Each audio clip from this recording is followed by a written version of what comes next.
ರೈತ ಹೋರಾಟದಲ್ಲಿ ಮಾಧ್ಯಮದ ಪಾತ್ರ ಮುಖ್ಯ. ಮೀಡಿಯಾ ಮಹತ್ವ ತಿಳಿಸಿಕೊಟ್ಟ ರೈತ ಮುಖಂಡ. ಕಬ್ಬಿನ ಬೆಲೆ ವಿಚಾರವಾಗಿ ನಡೀತಾ ಇರುವ ಹೋರಾಟದಲ್ಲಿ ಪೂಜ್ಯ ಶ್ರೀ ಶಶಿಕಾಂತ್ ಪಡಸಲಿಗೆ ಗುರೂಜಿ ಅವರ ಮಾತು ಮಾಧ್ಯಮ ಲೋಕಕ್ಕೆ ಅಚ್ಚರಿ ಮೂಡಿಸಿತು. ಸದಾ ರೈತರ ಪರ ನಿಲುವುಗಳ ಬಗ್ಗೆ ಧ್ವನಿ ಎತ್ತುತ್ತಿರುವ ಮಾಧ್ಯಮಗಳ ಬಗ್ಗೆ ಹಗುರವಾಗಿ ಮಾತನಾಡಿದ ಶ್ರೀಗಳ ಮಾತು ಎಲ್ಲೆಡೆ ವೈರಲ್ ಆಗಿತ್ತು. ಇದೇ ವಿಚಾರ ಮುಂದಿಟ್ಟುಕೊಂಡು ಕೆಲವರು ಮಾಧ್ಯಮದ ಬಗ್ಗೆ ಹಗುರವಾಗಿ ಮಾತುಗಳನ್ನಾಡಿದ್ರು. ಪತ್ರಕರ್ತರ ಮೇಲೆ ದಬ್ಬಾಳಿಕೆ, ಅಸಭ್ಯ ವರ್ತನೆ ತೋರಲಾಗ್ತಾ ಇತ್ತು.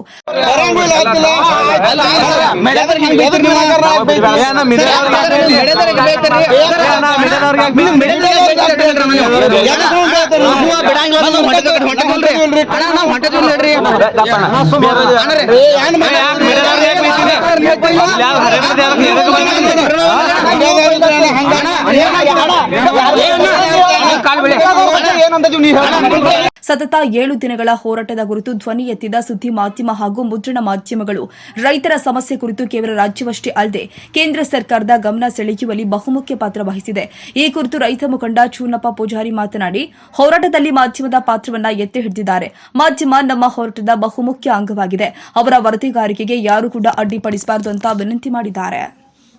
ಗುರುಗಳ ಇಬ್ರು ಕತ್ತಿ ಹಂಗ ಒದಿರೋದ್ರಿ ಸತ್ತೋಕ ನಿಮ್ ಕಾಲಾಗ ಒಂದ್ ಮಾತು ಗುರುಗಳು ಹೇಳಿ ನಾನು ಹೇಳಿ ಇವತ್ತ ವಿಶೇಷವಾಗಿ ನಾಡಿನ ಜನತೆ ನಾವೆಲ್ಲರೂ ಕೂಡ ಇವತ್ತಿನ ಕಬ್ಬು ಬೆಳೆಗಾರರು ವಿಶೇಷವಾದ ಧನ್ಯವಾದ ನನ್ನ ಮೀಡಿಯಾ ದೇವ್ರಿಗೆ ಹೇಳ್ಬೇಕ.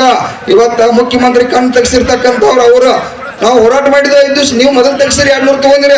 ಇವತ್ತು ಸರ್ಕಾರಕ್ಕೆ 1000 ರೂಪಾಯಿ ಟ್ಯಾಕ್ಸ್ ಕೇಳಕ್ಕಾಗಿ ಹೆಚ್ಚಿನ ರೊಕ್ಕ ಇಸ್ಕೊಳಕ್ಕಾಗಿ ಇವ್ರಿಗೂ ಕೂಡ ಅವ್ರಿಗೆ ಜೋರಾಗಿ ಚಪ್ಪಾಳಿ ಬಾರಿಸ್ರಿ. ಯಾರು ಕೂಡ ಅವ್ರಿಗೆ ಸಹಕಾರ ಮಾಡೋರು ಬಂದ್ರಪ್ಪ ಅಂತಂದ್ರೆ ಸೈಡ್ ವಾರಿಯಾಗಿ ಅವ್ರ ಅವಕಾಶ ಕೊಡ್ರಿ. ನಮ್ಮ ಸಂಬಂಧ ಬಂದಿರ್ತಾರ ಅವ್ರ ನಾವು ಸ್ವಲ್ಪ ರೈತರು ಹುಮ್ಮದು ಯಾಕಂದ್ರೆ ಹೊಲದಾಗಿದ್ದು ಮಂದಿ